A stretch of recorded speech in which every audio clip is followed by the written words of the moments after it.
And hello, YouTube, and welcome back to another episode of The Zone TV Movie Entertainment with me, your host, Jonathan, once again bringing you my thoughts and movie review for the brand new DC film, The Batman.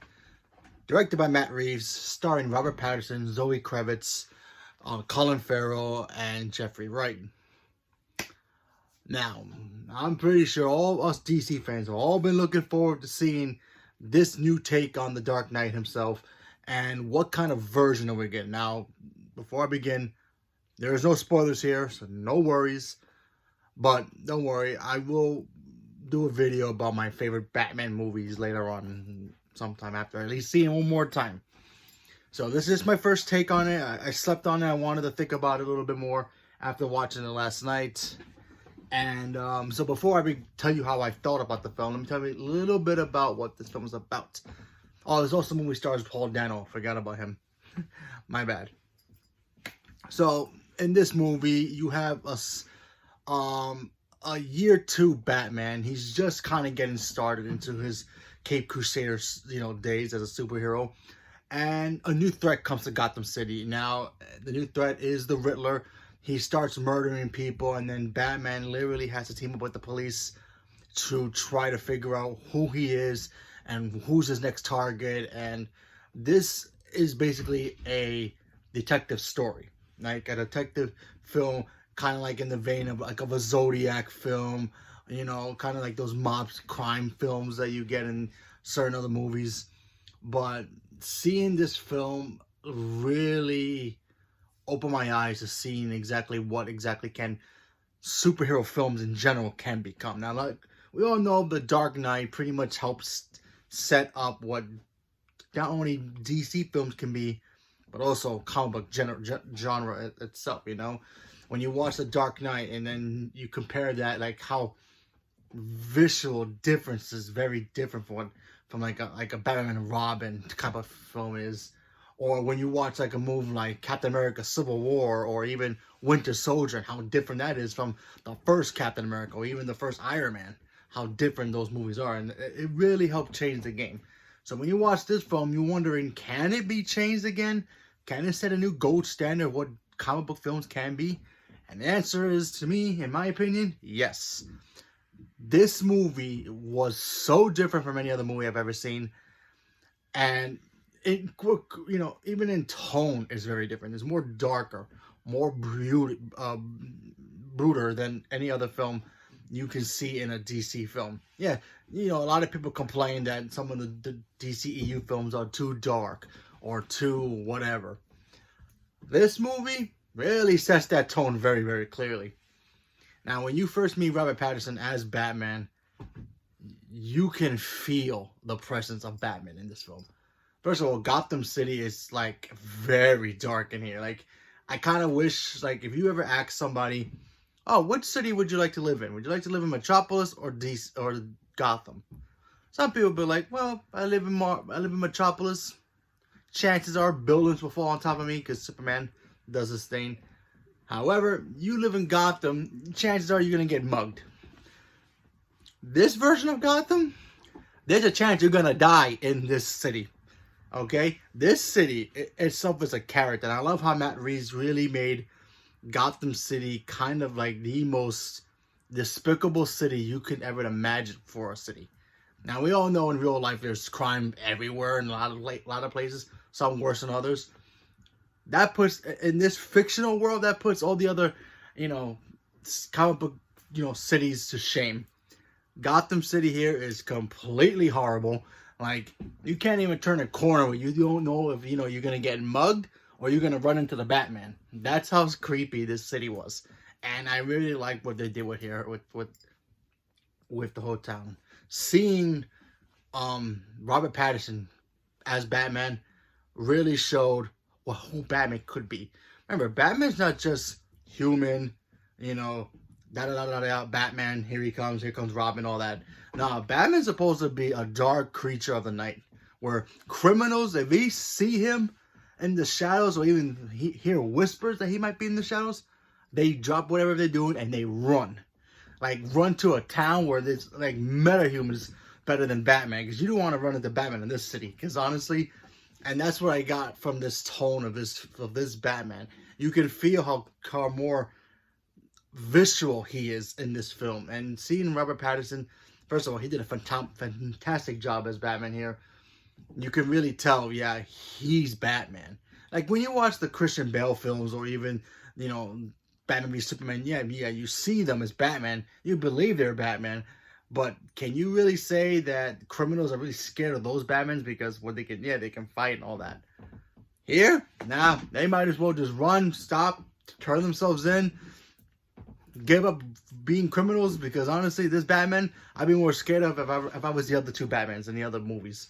But yeah, Robert Pattinson, I think, did a really good job of just being Batman. He's also such a good actor, because when you see him being a detective in this film, and that's what this story is about, it's also mostly all Batman in this film.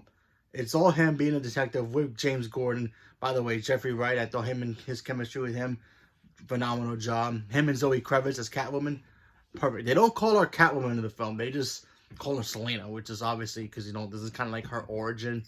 Paul Dano as the Riddler was very menacing. Kind of reminded me of like the Zodiac Killer, kind of like, you know, kind of like that. Mysterious, leaving clues, trying to, you know, mess with Batman's mind and psyche.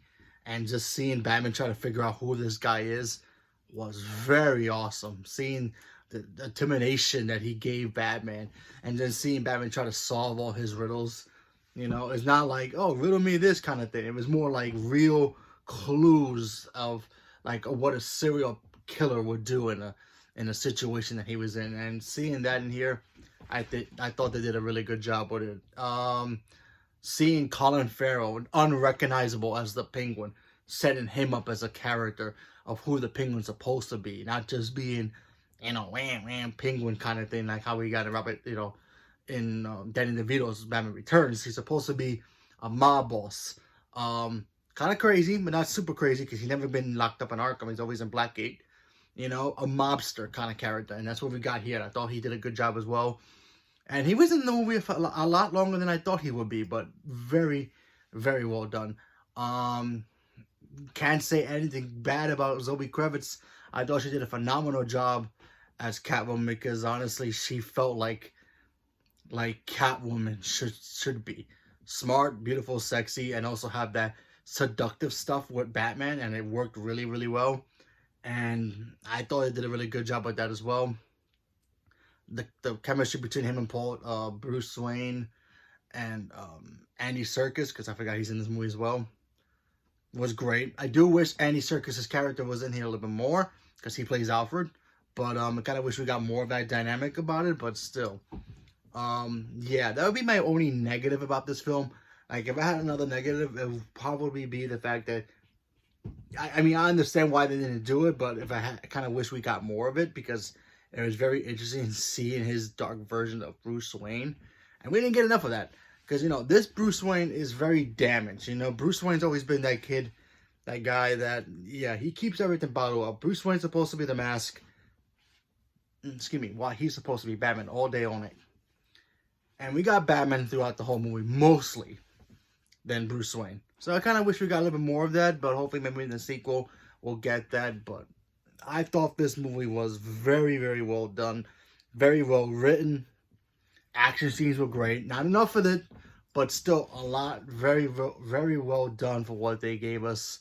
And I loved every moment of it. So, I mean, look, this film is not going to be for everybody. Okay, if you're going in there to think, oh, look, Batman fighting the Riddler is going to be like kind of like how he did with Jim Carrey. It's not going to be like that. I can't say you're going to love this film or you're going to hate this film. That's up to you. Just give this film a chance if you're very curious to see what kind of vision that Matt Reeves has for this Batman movie and where he could take it moving forward. Give it a shot. If you don't like it, that's cool too. You don't have to, you know, be like everybody else and love this film. I mean, I like this movie a lot. I'm going to see it again just to double check to see where I rank it up with the other movies. But from what I saw for the first time I've seen this is a Batman film that's going to probably help change not only other DC films moving forward, but also, you know, those other guys in Marvel, and see what they're going to do with their movies. Especially the rated R content, which hopefully we'll get one day soon. I mean, they don't have to be rated R, but at least take that hard PG-13 to that tippy line of, can it be rated R or can it be very PG-13? Because this movie felt like rated R, but it really wasn't. But it was just perfect, and how it was supposed to be brutal and all that good stuff. So high hopes for, you know, Marvel doing that one day, but we'll see.